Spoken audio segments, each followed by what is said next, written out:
അയ്യോ ഒന്നും ചെയ്യല്ലേ, ഇതെന്റെ കൊച്ചുമോളാ. കൊച്ചുമോൾ എന്നോട് പേത്തി പിങ്കി ചെയ്യലാമാ. എന്ത് ചെയ്യാനാ, ഇങ്ങനെയായി പോയി. സഹകരിച്ചതിന് എല്ലാവർക്കും നന്ദി.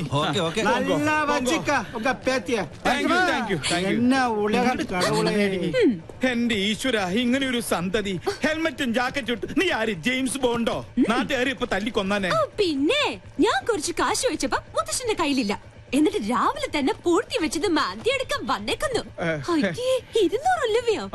ഇതാണ് ATM വന്ന് ഇത്ര മെനക്കെട്ടെടുത്തത്. കഷ്ടം. ചുമ്മാ അതല്ല, നാട്ടുകാര് പിശുക്കം പെള്ളാന്ന് വിളിക്കുന്നത്. സിവിലിയൻ കോളനിയിലെ പിള്ളേരെ കൂടെ കൂടി എല്ലാ തെമ്മാടിത്തരങ്ങളും പഠിച്ചു വെച്ചിരിക്കുക. ഇങ്ങനെ ഒരു വിത്ത് എന്റെ മോന്റെ രക്തത്തെ തന്നെ പിറന്നൂല്ലോ. 50 പൈസ എവിടെ?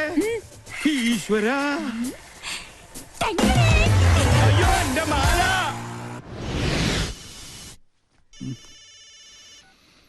ഹലോ, ആ എവിടെടാ? ഞാൻ നിന്റെ വീടിന്റെ മുമ്പിലുണ്ട്, നീ പുറത്തേക്ക് വാ. ആ എന്തായി, സംഗതി സക്സസ് അല്ലേ? മുത്തശ്ശന്റെ കയ്യിൽ നിന്ന് 200 രൂപയെ കിട്ടിയുള്ളൂ.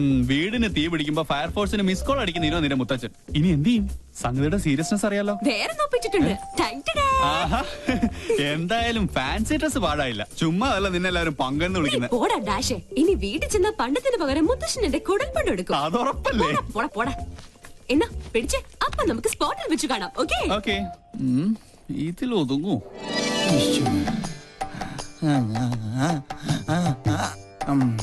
ഒരു തുമ്മൽ വന്നത് എങ്ങാട് പോയാവോ?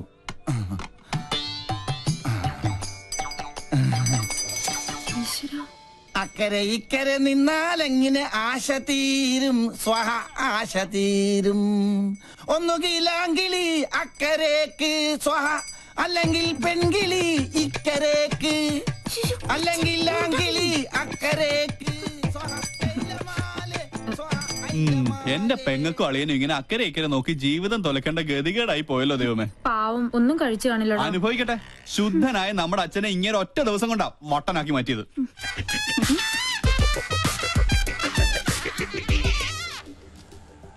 ഒബാമ ഇപ്പൊ ഇങ്ങെത്തും ബാൻഡ് ബുക്ക് ചെയ്യാനായിട്ട്. അമേരിക്കൻ പ്രസിഡന്റ് ഓട്ടോയുടെ ശബ്ദം കേട്ടില്ലേ?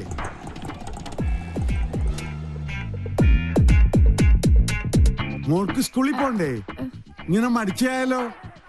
ഇക്കൊല്ലം കൂടി കഴിഞ്ഞാൽ അടുത്തത് 10ാം ക്ലാസ്സിലാ. മിടുക്കിയാണോ? അയ്യോ മോളെ, എന്താ ഇത്? സ്കൂളിൽ പോകുമ്പോ മൊബൈൽ ഫോൺ കൊണ്ടുപോകാൻ പാടില്ലെന്ന് അച്ഛൻ എത്ര പ്രാവശ്യം പറഞ്ഞിട്ടുണ്ട്. ചാർജ് ചെയ്തില്ലേ? കണ്ടില്ലേ, എന്റെ മകളെ പഞ്ചറടിക്കാൻ വേണ്ടി ആ തെണ്ടിപ്പൂവാലം വീണ്ടും വന്നിരിക്കുകയാണ്. ഇന്ന് അവന്റെ തലമണ്ട ഞാൻ തല്ലിപ്പൊളിച്ച് ബലിച്ചോറാക്കും. അച്ഛൻ കൊച്ചിനെ കൊണ്ട് സ്കൂളിൽ പോയ ഇവനെ തല്ലി ഓടിക്കുന്നവരെ ഞാൻ ഏറ്റുന്നു. മോനെ എന്താ, അവനെ സൂക്ഷിക്കണം. അവന് ഭ്രാന്ത, നമ്മളെ പോലല്ല. അയ്യോ, അസംബ്ലി തുടങ്ങുന്നതിന് മുമ്പ് സ്കൂളിലെത്തണം. ഒബാമ വന്ന ഓട്ടോ കാശ് കൊടുക്കണേ. അവിടെ എന്തോ പ്രതിസന്ധിയാ. മോളെ വാ പോവാ. നീ മൊബൈൽ ചാർജ് ചെയ്യ്. വാ നടക്ക. തിരി കത്തിത്തീരുന്നവരെ കാത്തിരുന്നാല് വിശന്ത തണ്ടം കരിയും.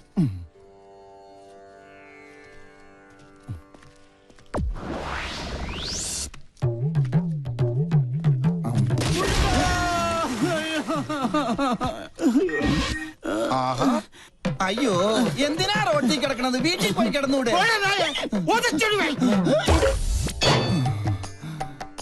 ഈശ്വരൻ രക്ഷിച്ചു. വന്നല്ല വാനര സംഘം. മാറ് മാറ് മാറ്, ആരും അടുത്തേക്ക് വരരുത്. വിഘ്നേശ്വരനുള്ള നിവേദ്യമാണ്. ഉന്നം പിഴച്ചാൽ എന്റെ അന്നം മുട്ടും. ഒരു അപേക്ഷയുണ്ട്, ആർക്ക് കിട്ടിയാലും പാതി എനിക്ക് തരണം. ഇതെന്റെ ബ്രേക്ക്ഫാസ്റ്റാ. എന്റെ ബ്രേക്ക്ഫാസ്റ്റ് കൊണ്ട് പോകല്ലടാ. അയ്യോ, തേങ്ങക്ക് പോലും ഉന്നം ഇല്ലാതായി. ശുഭ ലക്ഷണം. എറിഞ്ഞത് തേങ്ങ, ഉടഞ്ഞത് കാല്. ഉന്നം പിഴച്ചതാ. ദൈവത്തിന് പോലും മതിയായല്ലോ. ചേച്ചി അവിടെ ആദ്യം പിടിച്ചിരിക്കുക. വല്ലതും കഴിച്ചാ? കാലത്ത് തന്നെ 2 അഗർബത്തി സ്റ്റാൻഡ് വിഴുങ്ങി. അഗർബത്തി സ്റ്റാൻഡാ? അഗർബത്തി പഴത്തിലാ കുത്തിവെച്ചിരുന്നത്. എന്ത് ചെയ്യാനാ? സ്വന്തമായിട്ടൊരു വൈഫ് ഹൗസ് ഉണ്ട്, ഹൗസ് വൈഫും ഉണ്ട്. പക്ഷെ ആ വാടക വീട്ടിൽ താമസിക്കാൻ എന്റെ യോഗം. സ്വയം വരുത്തി വെച്ചല്ലേ. ഇവിടെ ഇങ്ങനെ ഒരു പ്രേമകുടീരം കെട്ടി താമസിക്കാതെ അളിയന് ചേച്ചിയും കൊണ്ട് എങ്ങോട്ടെങ്കിലും ഒളിച്ചോടിക്കൂടെ? 13 തവണ ശ്രമിച്ചല്ലേ. അപ്പോഴൊക്കെ ആ വട്ടന്റെ അല്ല ആ വട്ടച്ചന്റെ കയ്യിൽ നിന്ന് തലക്കെട്ട് കിട്ടി. നല്ല ISI മാർക്കുള്ള മുദ്ര. ഇപ്പോഴും എന്റെ മൂർധാവി കിടപ്പുണ്ട്, ശ്രീലങ്കട ഭൂപടം പോലെ. ചിരിക്കണ മധുര 16-കാരിയെ സ്വന്തം ചിറകിനുള്ളിൽ ഒളിപ്പിച്ച് വെച്ചിരിക്കല്ലേ. ആ വട്ടൊന്ന് മാറിക്കിട്ടാൽ എനിക്കൊരു ദാമ്പത്യമുള്ളൂ. അളിയനിപ്പോ കണ്ടകശനിയാ, അത് കൊണ്ടേ പോവും. ഡാ, എന്നെ വിളിച്ചോ? എത്ര കറക്റ്റാ. സോറി കണ്ടകച്ചിനി കണ്ടത്തിലാ കൊണ്ടത്. ഔ. சார் அந்த டாக்டர் எம்எல் ஆக்ஷன் எடுக்கிறது சான்சஸ் இருக்கு. நான் பார்த்து கவனமா தான் டீல் பண்ணேன். தெரியும். Okay sir. സാറ് നല്ല ചൂടിലാണെന്ന് തോന്നുന്നു. അവരുടെ ഡിപ്പാർട്ട്മെന്റിൽ പരാതിപ്പെട്ട സംഗതി കുഴയും. ஸ்டீவன் இந்த வேலை ஆரம்பிச்சு ரொம்ப நாள் ஆச்சு. ஒரு பெடக்கோழி வந்து கூயதுണ്ടെന്നും ഞെട്ടില്ല. ആളത്ര നിസ്സാരക്കാരിയല്ല. സർവീസ് ചെയ്ത സ്ഥലങ്ങളിലൊക്കെ ഭയങ്കര സ്ട്രിക്റ്റ് ആണെന്നാ കേൾവി. ഇതോട് പെരിയ താപ്പാണങ്ങളോട് കൊമ്പ് കോർത്തവനായി സ്റ്റീഫൻ. പിന്നല്ലേ ഈ പീര പിടിയാണ്. കൊമ്പ് കോർക്കുകയല്ല, പ്രശ്നം ഒതുക്കി തീർക്കാൻ ഇനി നോക്കേണ്ടത്. കാര്യത്തിന്റെ ഗൗരവം സ്റ്റീഫൻജിക്ക് അറിയാലോ. ഇതിന്റെ പേരിൽ നിയമ നടപടി ഉണ്ടായാൽ തൂങ്ങുന്നത് സ്റ്റീഫൻജി മാത്രമായിരിക്കും. ഇപ്പൊ ഈ ഫോണിൽ വിളിച്ച സാബു പോലും ഉണ്ടാവില്ല. ആ ഡോക്ടർ ലീഗലായി മൂവ് ചെയ്യുന്നതിന് മുമ്പ് എങ്ങനെയെങ്കിലും അവരെ ഒന്ന് സ്വാധീനിക്കാൻ നോക്ക്.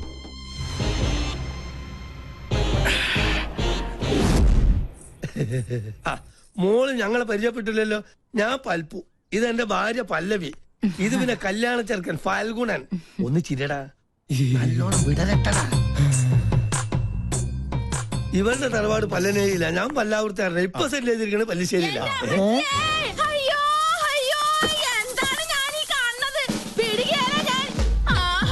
എന്താ അറിയില്ല. ആരാ? എന്താപ്പത്? അളിയ പങ്കൻ ഓവറാക്കൂ. എന്നാ പങ്കന്റെ എല്ലാം ഒടിഞ്ഞത് തന്നെ. കല്യാണം മുടക്കണ കേസാണ്. നിങ്ങൾ ആരാന്നാ ചോദിച്ചത്? ഈ കൊച്ചിനെ അച്ഛനോട് ചോദിക്കും. എന്താ പറഞ്ഞേ? മോനെ എന്തേ കേക്കണേ? സത്യമായിട്ട് എനിക്കൊരു അറിയില്ലമ്മേ. അറിയില്ലല്ലേ? പള്ളിപ്പുറം പള്ളിയിലെ പെരുന്നാളിന് കച്ചവടത്തിന് വന്നത് ഓർക്കണുണ്ടാ നിങ്ങള്? അന്ന് എന്താ നിങ്ങൾ എന്നോട് പറഞ്ഞത്? ഈ മിഴികൾ എത്ര മനോഹരം. അന്ന് തന്ന ചെറിയ ഡെപ്പോസിറ്റാ പലിശ അടക്കം വളർന്ന് ദേ ഇപ്പൊ ഈ പരുവത്തിലായത്. എന്തൊക്കെയാ നിങ്ങൾ ഈ പറയണേ? ഈ കൊച്ചിന്റെ അച്ഛൻ ആരാണെന്ന് തെളിയിക്കണ DNA സർട്ടിഫിക്കറ്റ് ഇട്ടാണ് ഞാൻ വന്നേക്കണത്. ദേ നോക്ക്. അപ്പൊ അഭിലേഷൻ ഉണ്ടോ? ഉണ്ടല്ലോ മിസ്റ്റർ അച്ഛൻ. We are in. കൂടുതൽ തെളിവിന് ഞങ്ങളുടെ കൊച്ചിന്റെ കുണ്ട പോലെ നിക്കണ ഈ പല്ല് തന്നെ ധാരാളാണ്. അല്ല, ഇതെന്താ പകർച്ചവ്യാധിയോ? ഏതായാലും എന്നെ പൈതൃകം തെളിയിച്ചു. മോളെ മുത്തച്ഛനടുത്ത് വന്നേ. ഇറങ്ങണോ ഇവിടുന്നു? ഒരു പല്ലം ഫാമിലി വന്നിരിക്കുന്നു. അല്ല, ഞങ്ങൾ കൂടുതലൊന്നും ക്യാമറ വേഗം ചെല്ലളിയാ. ആരും പ്രശ്നം ഉണ്ടാക്കല്ലേ. വരണം. ചേട്ടാ ക്ഷമിക്കണം, ഞങ്ങൾ കളേഷോയുടെ ആൾക്കാരാ. ഈ നിൽക്കുന്നതാണ് ഞങ്ങളുടെ ആങ്കർ പിങ്കി. അയ്യോ അമ്മേ, പിങ്കി. എന്റെ ഈശ്വര, എനിക്കിത് വിശ്വസിക്കാൻ പറ്റുന്നില്ല. സോറി, ഈ നല്ല മുഹൂർത്തത്തിൽ തന്നെ നിങ്ങളിങ്ങനെ മണ്ടം കളിപ്പിച്ചതിൽ ക്ഷമിക്കണം. TV കണ്ടിട്ടേ ഉള്ളൂ, നേരിട്ട് കണ്ട ആദ്യമായിട്ടാ. എന്തായാലും ചെക്കൻ അച്ഛൻ ഞങ്ങൾക്ക് വേണ്ടി ഒരു മണ്ടൻ കിരീടണിയണം.